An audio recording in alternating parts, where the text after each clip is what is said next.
Грим наличен само в китайската Sephora. Мъжът ми се върна от Китай преди повече от 3 седмици вече. Все още не съм си разпаковала подарка, но в своя защита той дойде. Аз родих, бебчето спи най-спокойно тук отзад и най-накрая ми остана свободно време да си разгледам на спокойствие подаръците. Това знам, че е червило на доста известен китайски бранд, който не е наличен в Европа. Малге Пинг. Или както се произнася.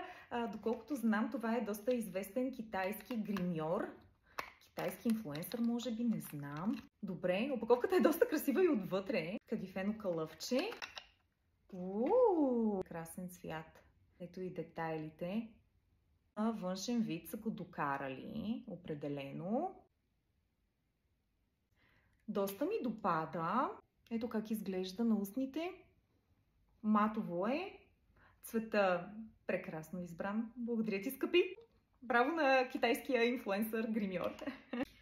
Тук имам още китайски подаръци. Честно казвам, малко ми е съвестно, че не съм ги разгледала толкова време, не съм успяла да им се насладя, но в своя защита отново имах по-важни вълнения. Имам доста от ето тези. Мъжът ми всъщност е смятал, че това са различни видове чай. Те китайците не са говорили много добре английски навсякъде и разбрал е, че е чай, но всъщност се оказа, че са сушени плодове. Още не съм ги тествала, но нямам търпение. Това, което вече съм тествала, са доста китайски бомбони. Много интересни. Просто бяха по-лесни да ги отворя и да си взимам всеки ден по малко. Нещо много интересно, което е взел. 2 комплекта. Chopsticks. Много са красиви. Тези мисля, че са ми фаворит. С поставката патенце.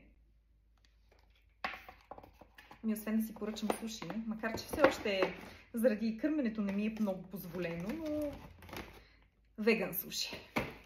И нещо друго много любимо мое. Копринен шал. Изключително красив. Обожавам коприна.